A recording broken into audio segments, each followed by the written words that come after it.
Pinagmamasdan siya ng lolo ni Yoon ng mabuti, bumubulong sa sarili na hindi niya ito inaasahan, ngunit iyon ay tiyak na Blade Chi.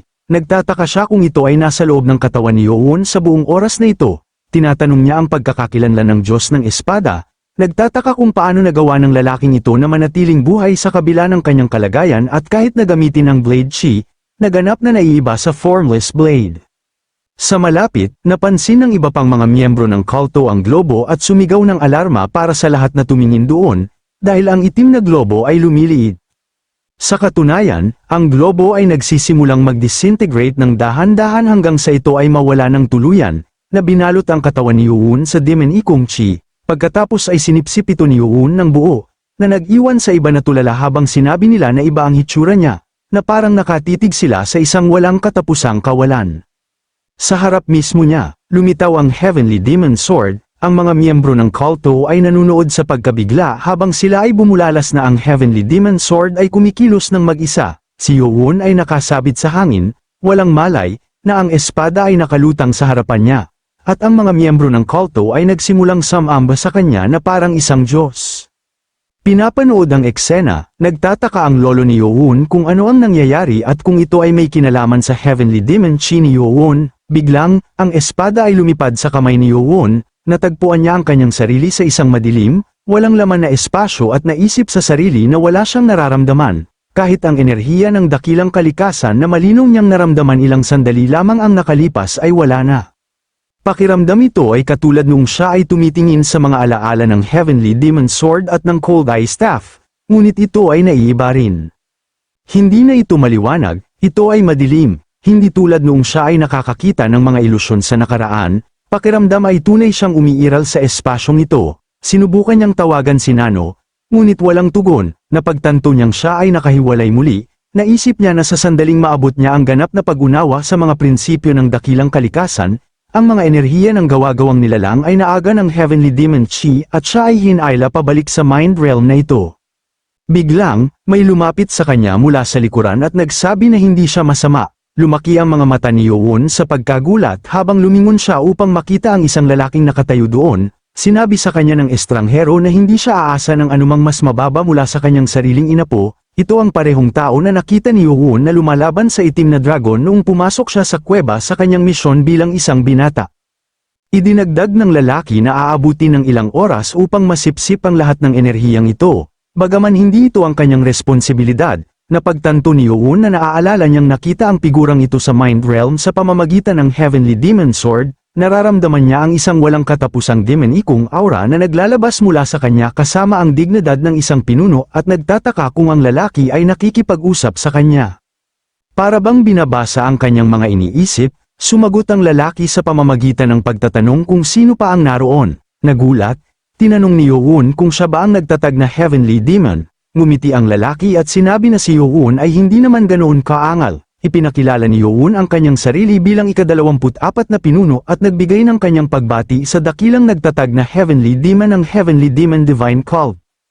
Itinakwil ng nagtatag ang formalidad, ipinaliwanag na siya ay isang fragment lamang na naglalaman ng kalooban ng nilalang na iniisip ni Yoon na siya. Mahalaga, ang esensya ng kanyang kalooban na nakapaloob sa Heavenly Demon Sword. Naisip ni Yoon na hindi niya ito maiintindihan noon. Ngunit dahil naliwanagan ng dakilang kalikasan at nakaranas ng Mind Blade at Mind Fist, sa wakas ay nauunawaan niya.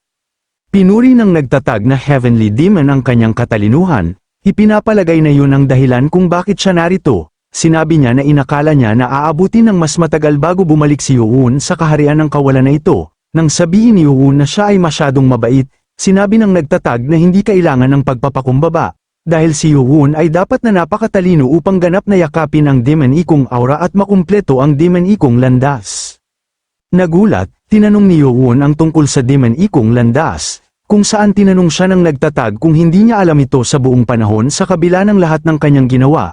Pinakawalan ng nagtatag ang kanyang kapangyarihan, binalot ang kanyang sarili sa madilim na aura, at ipinaliwanag na ang galit at sama ng loob ng dragon na nabigong umakyat sa kalangitan ay sinaksak ang kalangitan at kinuha ang enerhiya ng demonyo sa halip na siyang batayan ng Demon Ikong landas. Napagtanto ni Yoon na ang Heavenly Demon Chi ay hindi lamang madilim na enerhiya, kundi ang espiritual na chi ng isang nahulog na gawa-gawang nilalang. na nagpapaliwanag kung bakit nakaramdam siya ng katulad na enerhiya mula sa Wind White Tiger. Siya ay huminto, nagtataka kung ang Wind White Tiger ay may dalawang essence cores dahil ang nakuha niya ay nasa orihinal na anyo nito. Gayunpaman, itinabi niya ito, napagtanto na may mas mahalaga. Tinanong niya kung pinilit ng nagtatag ang amugi sa katiwalian sa halip na itago ito. Kinumpirma ng nagtatag na Heavenly Demon ito, sinabing ito ay nakakalungkot para sa dragon, ngunit wala siyang pagpipilian, nangako siyang tatalakayin nila ito mamaya dahil maraming sasabihin at napakakaunting oras. Nagproyekto siya ng isang imahe ng Diyos ng Espada gamit ang kanyang chi, agad siyang nakilala ni Yuwon, inamin na hindi niya alam na ang nagtatag ay nanunood mula sa loob ng espada.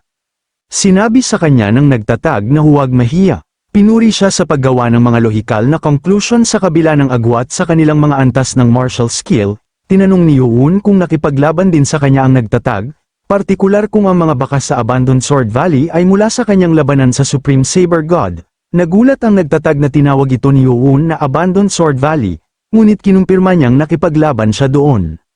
Inilarawan niya ang Diyos ng Espada bilang may ganap na naiibang uri ng martial arts, hindi katulad ng anumang kanyang naranasan noon. Bagamat sinabi niya na ang lalaki ay hindi partikular na sanay kumpara sa kanyang mga pamamaraan, siya ay karaniwang naunawaan lamang ang konsepto ng chi. Tinanggap ito ni Yuwon, kahit na ang nagtatag ay nagsasalita ng Supreme Saber God na parang isang bata, kinikilala niya na ang nilalang sa harapan niya ay isang alamat.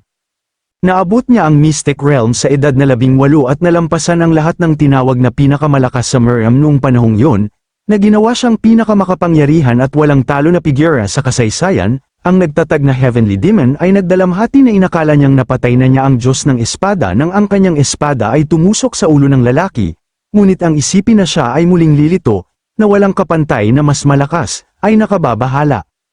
Iminungkahi ni Yuwon na posible kung mayroon siyang essence core noon din, sumang-ayon ang nagtatag at napagpasyahan na siya ay dapat ang nabanggit sa Propecia. Nang magtanong si Yuwon tungkol sa Propecia, ipinaliwanag ng nagtatag na matagal na ang nakalipas, sinabi sa kanya ng isang propeta na sa malayong hinaharap, ang Divine Cult ay haharap sa isang malaking banta, at ang isang immortal ay magdadala sa buong Miriam pababa.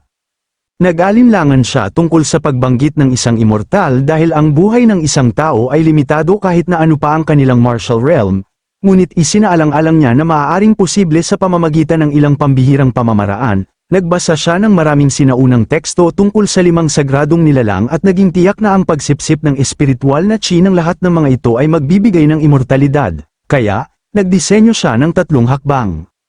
Tinanong ni Yuwon ang tungkol sa 3 hakbang, ipinaliwanag ng nagtatag na ang una ay upang pigilan ang sinuman na makuha ang essence cores, ngunit napatunayang hindi epektibo yun dahil mas marami ang lumitaw sa tuwing nawawala ang isa. Ang pangalawa ay para sa kanya o sa isang kahalili na maging immortal upang tumayo sa pantay na katayuan sa kaaway. Nang tanungin ni Yuwon kung bakit hindi niya ito ginawa mismo dahil siya ay magiging mas malakas, tumawa ang nagtatag.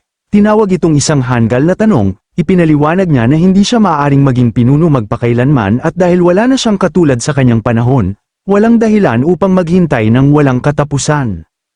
Binanggit ni Yuwon na sinasabi ng mga makasaysayang tala na ang nagtatag ay umakyat sa immortalidad pagkatapos makamit ang Dao. Sinabi ng nagtatag na yun ay mabuti, ngunit naniniwala siya na nasa isang kahalili na subukan ng pangalawang pamamaraan, natatakot sa panloob na alitan kung siya ay nag-iingat ng isang gawa-gawang nilalang sa loob ng kulto. Sa halip, naisip niya ang ibang paraan, tinitingnan ito bilang isang hamon.